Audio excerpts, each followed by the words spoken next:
Bismillah, alhamdulillah, wassalatu wassalamu ala rasulillahi sallallahu alayhi wasallam.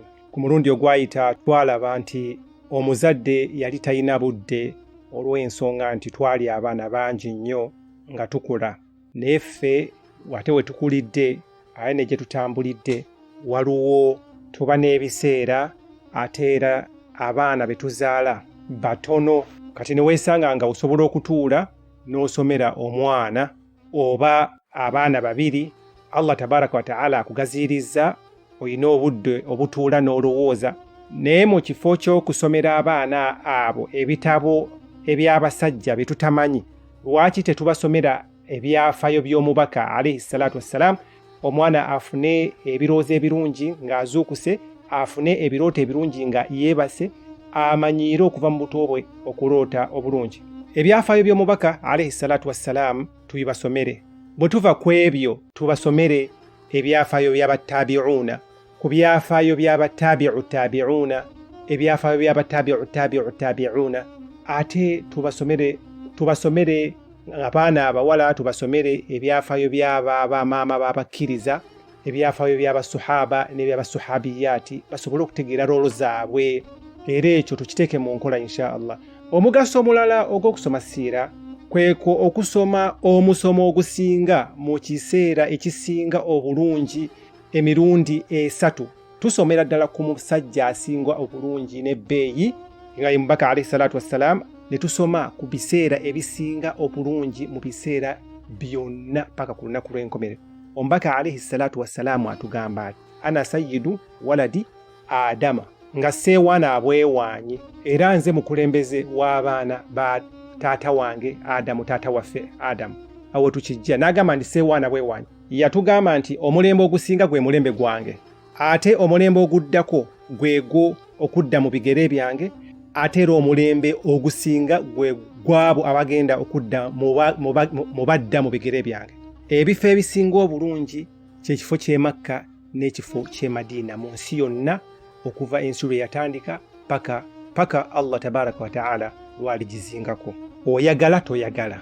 Era ddi lwe twategeera nti Makka ebitundu ebyo ebibiri bye bisinga ebitundu byonna, kubanga olubereberye tewali yali afaayo oba Makka yesinga oba Madiina yesinga oba kusoma, wabula bwe twatandika okusoma siira ne tumanya nti Makka yesinga ne Madiina bye bitundu ebisinga. Era omubaka alayhi salatu wassalaam atutegeeza nti Madiina nagifuula ekitundu ekisinga obulungi nga Ibrahim bwe yafuula Makka ekitundu ekisinga obulungi ku lw'obuyinza bwa Allah subhanahu. Era ne tumanya nti omusajja asinga obulungi ate n'abeeranga yaliwo ku mulembe ogusinga obulungi. Kati awo ne tukitwala nti omusajja asinga obulungi mu basajja bonna, ate omulembe ogusinga obulungi mu mirembe gyonna, n'ekitundu ekisinga obulungi mu bitundu byonna, ne mu mulembe ogusinga obulungi mu mirembe gyonna. Kati okusoma siira oba ebyafaayo by'omubaka alayhi salatu wassalaam bikulaga engeri omubaka alayhi salatu wassalaamu gye yafunamu obubaka bwajja butya. Obubaka bwatandikira ku 0, omubaka yatandikira ku 0 n'agenda ng'alinnya, obubaka ne bugenda nga bulinnya, ne bugenda nga bulinnya, nga n'emyaka ffenna tugimanyi gyali emyaka 23 gyokka. Ekibuuzo ekirala y'ensibuko gye tujjamu okumanya ebyafaayo, ye tukikakasa tutya nti ebyo bye tusoma bituufu? Kati Qur'ani egenda ekunnyonnyola mpola mpola engeri obubaka buno gye bwakkamu. Tugambye ensibuko esooka ya Qur'ani, wabula abantu abasinga basookera ku Ibn Hisham Az-Zuhri ne Ibn Ishaqa. Qur'ani yassibwa nga siira agenda mu maaso, ng'ebyafaayo by'omubaka bigenda mu maaso. Kati yo Qur'ani yeegendereza okulaba nga tewali kye tusubwa mu buli nsonga.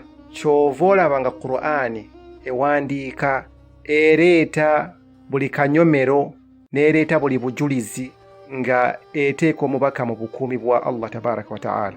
Obujulizi obukulaga nti ekintu kino kyaliwo gwe wootaali asoma Qur'ani olwaleero. Qur'ani nejjirayo ddala obudde n'ebiseera eby'omubaka sallallahu alaihi wasallam nga tannafuuka mubaka, kati nga alam nashrah ekulaga nti omubaka alayhi salatu wassalam yayina emyaka nga 5. Jibrilu alayhi salatu wassalam bwe yajja nemukyalira alam nashrah laka sadrak wa wada'na anka wizrak alladhi ankada dhahrak wa rafa'na laka dhikrak fa inna ma'al usri yusra inna ma'al usri yusra fa idha faragta fansab wa ila rabbika farghab. Waliwo obujulizi obuleetebwa nga n'omubaka tannazaalibwa. alam tara kaifa fa'ala rabbuka bi ashabil fil. ebyo ebiseera byonna Qur'ani ebyogerako. ebiseera ebya ashabil fil bannannyini enjovu omubaka sallallahu alaihi wasallama yali tannazaalibwa. Qur'ani neegendera ddala mu maaso neetubuulira omubaka alayhi salatu wassalam ng'amaze ng'ali kumpi kufa ng'ajjuzizza obubaka bwe. alyawma akmaltu lakum dinakum wa atmamtu alaykum ni'mati wa raditu lakum al-islaama diina. olwaleero nzijuzizza eddiini yammwe. nga Qur'ani ejjudde Allah ajjuzizza ekyengera kye kuffe nga tulina kitugenda kwongeramu ku by'omubaka alayhi salatu wassalam bye yakola era ebituyingiza ejjana n'ebigenda okutukingiriza omuliro byebyo netwongerako. Qur'ani okuba nti yensibuko y'ebyafaayo bigambo bya Allah tabaraka wa ta'ala. Tuyinza okubuusabuusa mu bigambo bya Allah azza wa jalla? Ekyo tekisoboka. Qur'ani engeri gyennyonnyola yo yayitirira. Bw'olaba Allah tabaraka wa ta'ala engeri gyannyonnyolamu entalo za Badiri n'engeri gyannyonnyolamu entalo zonna ng'entalo za Uhudi, ennyinyonnyola ez'abannyonnyofu, abannyonnyola abannyonnyozi, abannyonnyoka obunnyonnyofu. Qur'ani neekubuulira ebiri kungulu n'ebiri munda.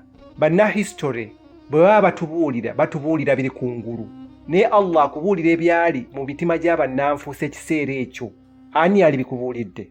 Qur'ani neetubuulira idh tusi'iduna wala taluna ala ahadi والرسول يدعوكم في أخراكم فأثابكم غما بغم لكي لا تحزنوا على ما فاتكم ولا ما أصابكم. ebyo na Qur'ani ebitunyonnyola. Ekiseera ekyo basahaba emitima gyabwe baali batiitizi nnyo nga batidde, nabbi atidde, emitima giri malookooli, omubaka atidde, agamba Allah tabaraka wa ta'ala tojja kuddayo kusinzibwa ku nsi kuno bwe batuwangula. Kati ate n'atubuulya emitima gy'abakafiiri n'egy'abannanfuusi ti Allah ajja baswaza ebiri emitima gyammwe, Allah ajja bijjayo. Ani yalisobodde obinnyonnyola ebyo?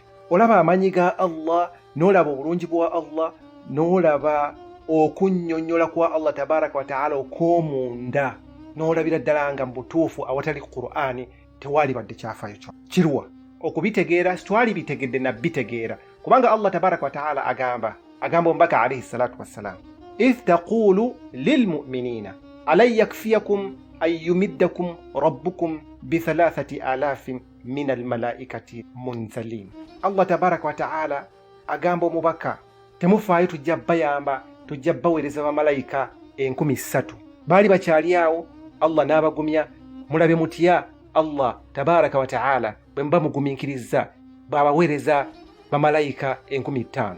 inna fatahna laka fathan mubiina. ebyo byonna Qur'ani ebinnyonnyola, toyina gy'obisanga walala, toyina.